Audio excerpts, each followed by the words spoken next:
అండి అందరికీ నమస్కారం. నేను మీ చైత్ర. సో ఈరోజు అయితే కర్ణాటక స్టైల్లో అంటే చాలామంది చేస్తారు. సో మా ఇంట్లో మేము ఎలా హెల్తీ బ్రేక్ఫాస్ట్ అంట దోశ పిండితో హెల్తీ బ్రేక్ఫాస్ట్ని చేసుకుంటాను ఈరోజు అయితే మీతో షేర్ చేద్దాం అనుకుంటున్నాను. సో ఇది చాలామందికి తెలిసే ఉంటుంది ఈ రెసిపీ. సో నేను మా ఇంట్లో ఎలా చేసుకుంటాను అనేది అయితే ఈరోజు మీకు చూపిస్తున్నాను. చాలా సింపుల్, మీకు బ్రేక్ఫాస్ట్కి అవుతుంది, అలాగే లంచ్ బాక్స్ కూడా అవుతుంది అనమాట. సో ఇది హెల్దీ కూడా అవును. చాలా సింపుల్గా 5 మినిట్స్లో అయితే ఈ రెసిపీ అయితే మనకి కంప్లీట్ అయిపోతుంది. మన దగ్గర దోశ పిండి ఉంటే చాలు. సో ఇంకెంత ఆలస్యం, వీడియో స్టార్ట్ చేసేదానికన్నా ముందు ఇంకా ఎవరైనా మన ఛానల్ని సబ్స్క్రైబ్ చేసుకోకపోతే ప్లీజ్ సబ్స్క్రైబ్ చేసుకోండి.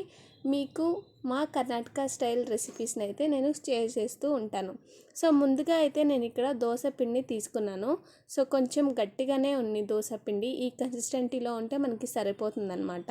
సో ఇక్కడ నేను దోశ పిండి అయితే తీసుకొని బాగా మిక్స్ చేసి పెట్టుకున్నాను. సో దీంట్లో పంప్స్ ఏమి లేకుండా బాగా నేను మిక్స్ చేసుకుంటున్నాను. సో ఇప్పుడు మనకి కావాల్సి ఇందులోకి నేనైతే ఇప్పుడు దీన్ని సబ్బక్కి అంటారు కన్నడలో, తెలుగులో ఏమంటారో నాకు తెలియదు. సో కన్నడలో అయితే సబ్బక్కి అంటారు. సో ఇది హెల్త్కి చాలా మంచిదన్నమాట. సో ఇది షుగర్ ఉన్న వాళ్ళకి కూడా ఇస్తే చాలా మంచిది. సో అలాగే కొంచెం క్యారెట్, కరివేపాకుని కట్ చేసి పెట్టుకున్నాను. అలాగే పచ్చిమిర్చి, ఆనియన్స్ ఇందులోకి వేసుకుంటున్నాను. సో ఇవన్నీ ఇందులోకి వేసుకుంటే చాలా మంచిదన్నమాట. సో ఇందులో మీరు అన్నీ వేసి మిక్స్ చేసిన తర్వాత ఎగ్ని కూడా వేసుకోవచ్చు. ఎగ్ని కూడా వేసి మిక్స్ చేసుకుంటే చాలా బాగుంటుంది. సో ఈరోజు థర్స్డే కాబట్టి నేను ఎగ్ని వేయడం లేదు.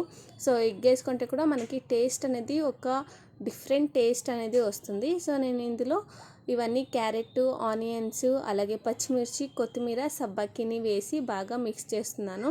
సో అలాగే కొంచెం ఉప్పు, మనకి బేకింగ్ సోడా వస్తుంది కదా, సో బేకింగ్ సోడాను కూడా ఇందులో వేసి బాగా మిక్స్ చేసుకోవాలి. సో ఇవన్నీ బాగా మిక్స్ అవ్వాలి. సో అంతవరకు మనం బాగా మిక్స్ చేసుకోవాలి.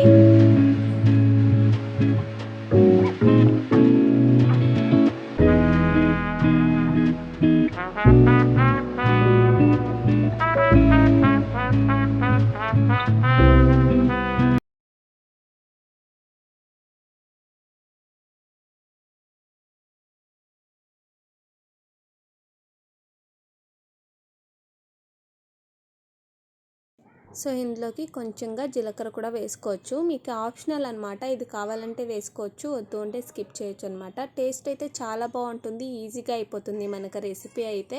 సో హెల్దీ కూడా అవును ఇది. సో ఇవన్నీ వేసిన తర్వాత మిక్స్ చేసుకొని ఒక 5 మినిట్స్ పక్కన పెట్టేసి తర్వాత దోశలు వేసుకోవడమే. మామూలుగా మనం ఎలా దోశలు వేసుకుంటామో అలా దోశలు వేసుకుంటే టేస్టీగా అండ్ హెల్దీగా క్విక్గా అయిపోయి ఒక బ్రేక్ఫాస్ట్ అయితే రెడీ అయిపోతుంది అనమాట. సో నేను ఇంకొకటి చెప్పాలనుకుంటున్నాను, తెలిసింటే ఇట్స్ ఓకే, తెలియకపోయిన వాళ్ళకైతే ఈ టిప్ అయితే వర్క్ అవుతుంది అనుకుంటున్నాను. అదేంటి అంటే, మనం దోశలు వేసినప్పుడు పెనం అనేది బాగా కాలితే మనకి దోశలు అనేది బాగా వస్తాయన్నమాట. సో చాలామందికి అలాగే విరిగిపోతున్నాయి, అందుకే అదుక్కుంటున్నాయి అంటే ఇలా అయితే ట్రై చేయండి. పెనం బాగా కాలితే మనకు దోశలు అనేది బాగా వస్తాయన్నమాట. సో ఇది నాకైతే తెలిసింది. సో ఇప్పుడు నార్మల్గా మనం ఎలా దోశ వేసుకుంటామో అలా దోశ వేసుకుంటే మనకి ఈ బ్రేక్ఫాస్ట్ అయితే రెడీ అయిపోయిందనమాట. 2 సైడ్స్ మనం ఇలా కాల్చుకోవాలి. సో మనం ఇంట్లో వెగ్ వేసుకుంటే ఎలాంటి చట్నీస్ అవసరం ఉండదు, కానీ నేను ఎగ్ వేయలేదు కాబట్టి ఇది పల్లీల చట్నీ కానీ టమాటో చట్నీతో మనం సర్వ్ చేస్తే టేస్ట్ బాగుంటుంది అండ్ హెల్తీ కూడా అవును.